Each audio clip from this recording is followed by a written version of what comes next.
All right, let's get started. So today we're going to talk about the division of whole numbers. This is the last section in chapter 3 in our textbook. First, let's start off with the division of whole number models, and similarly to the repeated addition definition of multiplication, here we're going to use a repeated subtraction to model division. So if we start off, oh, hold on, let me turn on my pen. If we start off here with our 18 and we divide by 6, that means we're going to continue to subtract groups of 6.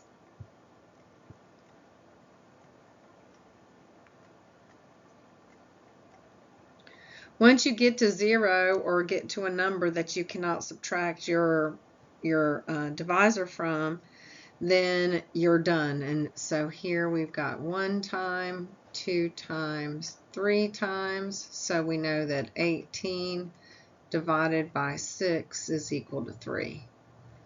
Let me do it again over here with 75. We start off with 75, and what we do is we're going to just keep on subtracting multiples of 15 out. So that gives me 60 minus 15 gives us 45, minus 15 gives us 30, minus 15 gives us 15, minus 15 gives us 0. And how many times did we do this? 1, 2, 3, 4, and 5. So we know that 75 divided by 15 is equal to 5.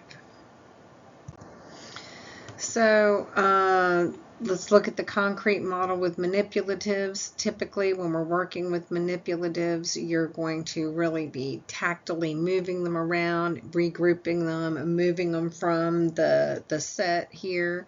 So here we're going to take 18 and we're going to group up groups of 6, and it doesn't matter how you group them, just group them. So let's see, here's one group of 6.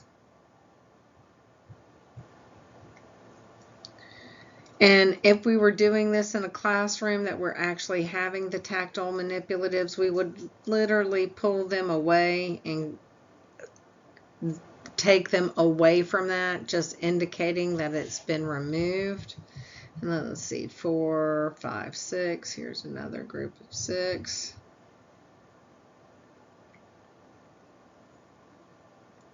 And then finally this last group of 6. And it doesn't have to be all wonky. I just did it all wonky because sometimes students think that everything has to be perfect if you always model it just perfectly. Okay, let's take a look at this one. This is the set or partition model. Now this one's more often done on a piece of paper. I really like my cool little rainbow ink that I found. So here we're going to do a nice job of kind of boxing it up and partitioning it off into little sets. So not quite as loosey-goosey, a little bit more planned, we'd say. Not really planned, but structured. That's better. So let's see here, 1, 2, 3, 4, 5, 6, 7, 8, 9, 10, 11, 12, 13, 14.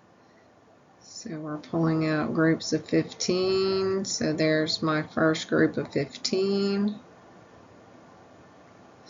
1, 2, 3, 4, 5, 6, 7, 8, 9, 10, 11, 12, 13, 14, 15. Here comes my second group of 15. This is 5, and 7 is 12, 13, 14, 15.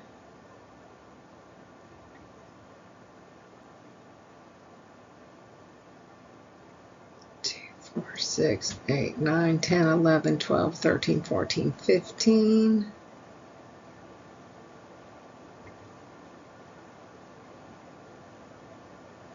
And then 3, 4, 5, 6, 7, 8, 9, 10, 11, 12, 13, 14, and 15. Yay! And then we would count how many partitions we have.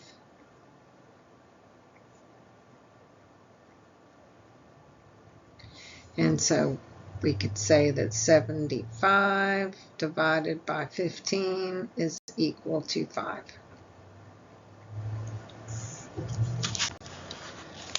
All right, so let's look at the missing factor model. So let me just kind of set this up a little bit. It's going to feel algebra-like. Anyway, 6 friends, they have 18 cookies to share. Pretend you don't know arithmetic and basic multiplication facts. Each friend gets an unknown number of cookies. We don't know how many cookies each one of these people are going to get. We could call that number X, right? We could just be like, 6 people, unknown cookies, 6 times the unknown cookies. Well, 6 times the unknown cookies has got to equal 18 because that's the total number of cookies. And so now we've kind of made this algebra problem without it being so algebra-y. And we know that 6 times 3 is 18, so that makes us know that X is equal to 3 without actually doing the algebra. And so the idea is to use this missing factor model, and this is how it looks. So if we start off with 18 divided by 6, the idea is we're going to take this last number here and we're going to say 6 times something, the unknown, has got to equal 18. So then you write 6 times, and we've got a little box here, is equal to 18. And we know 6 times 3 is equal to 18. So 18 divided by 6 is equal to 3. It's kind of a sneaky way to throw algebra in. There's a lot of people that do division like this. Of course, it works really, really good when it is a, perfect division problem and there is no remainder, and we'll get to talking about remainders here in a few minutes. So let me set up this other one. So this is 75 divided by 15. And the missing factor model says we take 15 and then we multiply it by X and make it equal to 75. Okay, and now we're going to say 15 times something is equal to 75. And when we do that math there, we get 15 times 5. So we know that 75 divided by 15 is 5. Now we're going to use this idea of the missing factor to motivate the definition we're going to use for division of whole numbers. So the division of whole numbers using the missing factor model says this: for any whole number A and B, when B is not equal to 0, okay, remember whole numbers include 0, but we're talking about whole numbers, but we're just saying that the B, the divisor, cannot be equal to 0. With B not equal to 0, A divided by B is equal to C if and only if C is a unique, and notice I underlined it, and I'm actually even going to highlight it because that's the key here to a lot of the definitions that I'm going to bring forward. It has to be a unique number, okay? So C is a unique number such that B times C is equal to A. All right, let me just read that through one more time because I stopped to talk about it as we were reading it through. And so the definition says, for any whole numbers A and B with B not equal to 0, A divides B is equal to C if and only if C is a unique number such that B times this unique number C is actually equal to A.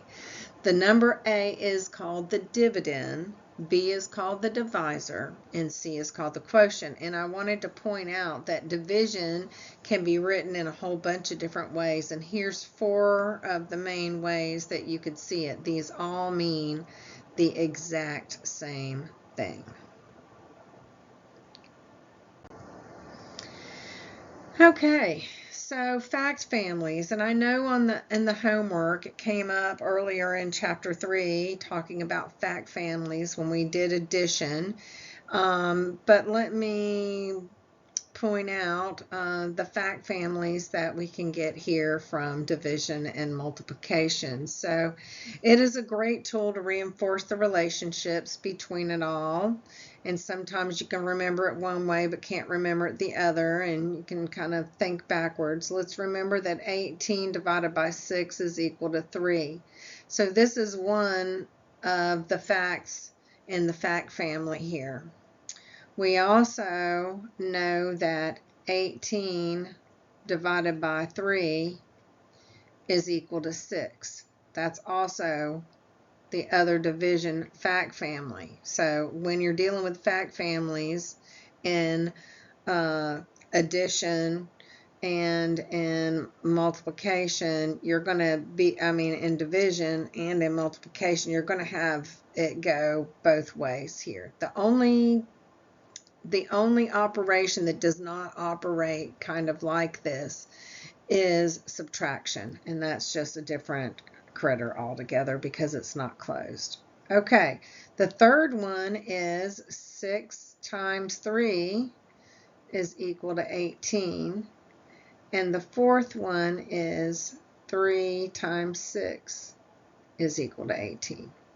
Okay, so notice for each one of these you actually wind up with 2 because it's commutative. Multiplication is commutative, and that allows us to do this with the division here. Let's look at this other one for 75.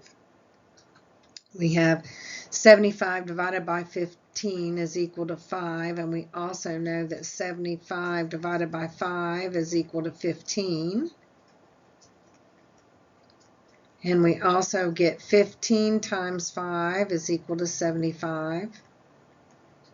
And 5 times 15 is equal to 75.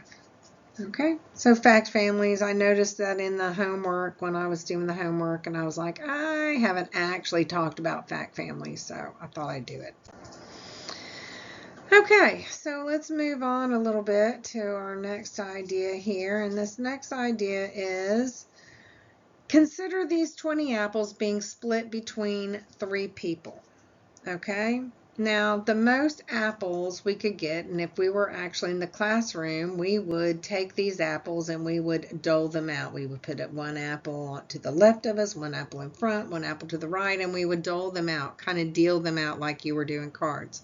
Of course, we can't really do that here. I'm not fancy enough to animate this, so we're just going to know that the most that we can get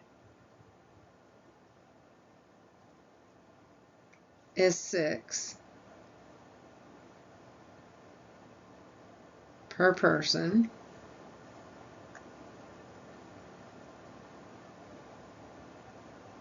And that leaves us with something we haven't dealt with so far in our discussion of division.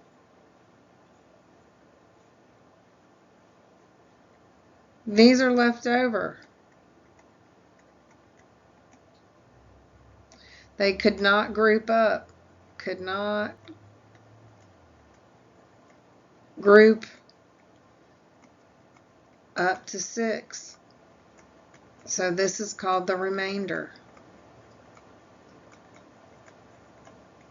And if we were going to write this out as an equation, we would write 20 divided by 3 is equal to, right, 3 equal to 6 remainder 2. So 20 divided by 3 is equal to 6 remainder 2. And I'm going to write this as 20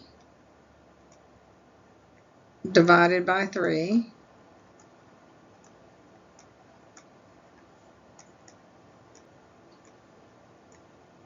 equals 6 remainder 2. And we're going to use this to kind of drive the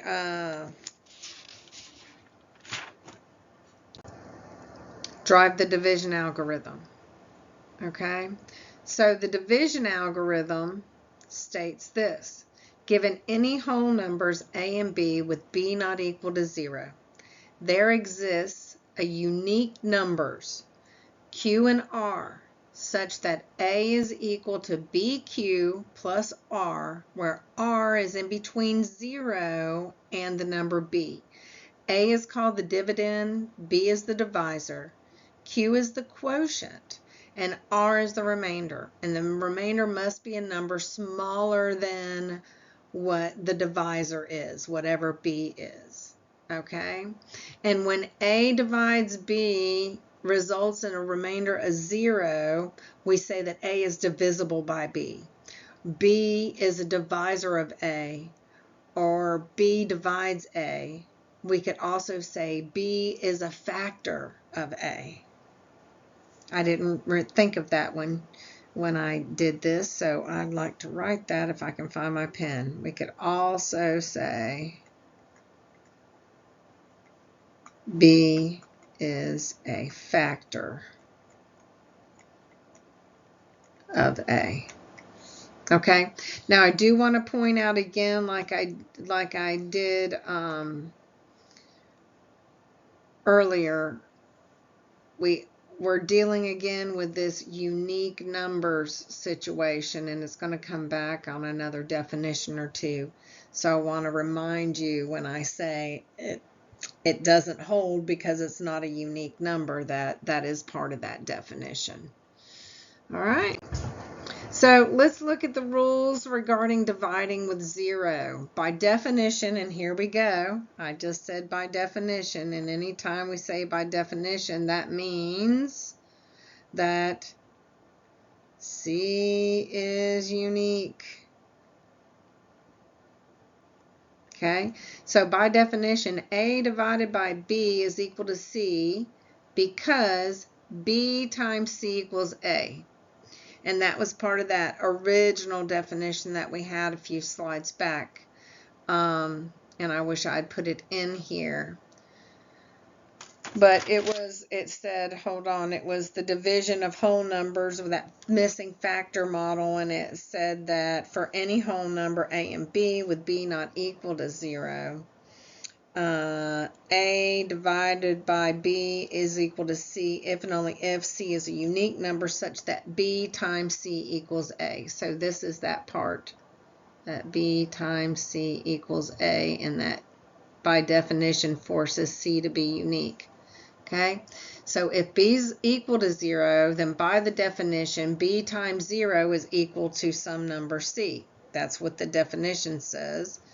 However, B times 0 equals 0, right? And that will make these two numbers, the zeros, let me highlight them, will no longer be unique, okay?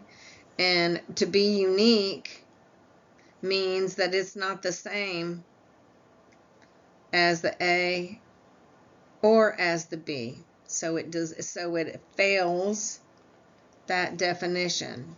Okay, and because it fails that definition, it is not unique. Therefore, division cannot be done when dividing by 0. In other words, you cannot divide by 0. Okay? But also by the same reasoning, and I'm not going to drag you through the reasoning again, but by the same reasoning and using that definition, it turns out that it is actually true. And 0 divided by B is equal to 0 because B times 0 is 0, and that is true under every circumstance. Okay, so finally, again, and based on that definition of division, let's look at when we divide 0 by 0. If 0 was divided by 0 and it equaled some number C, then we would know that 0 times that number C equaled 0. And just like with dividing by 0, there's not a unique number. it's just not there.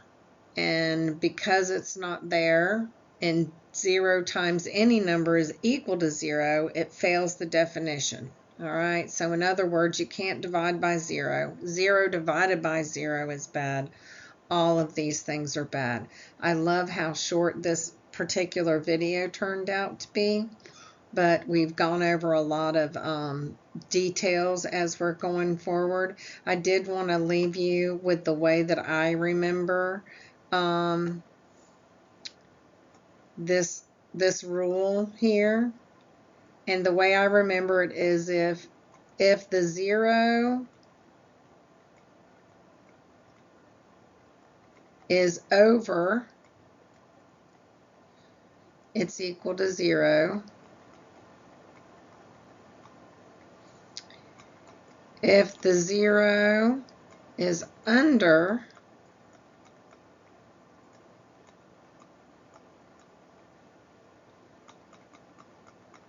it is equal to undefined. And the way I really, really remember it is by this. Over and a 0. Under and an und. So I don't know if that's going to work with your brain, and I kind of wish I could edit this out now because it lost a little something as I went on. But really, it's 0 is over, the answer is 0. If 0 is under, the answer is undefined, and that's how I kind of remember it. So something like this. Let me do an example here. So 0 divided by 3, that's equal to 0, but 3 divided by 0 is undefined.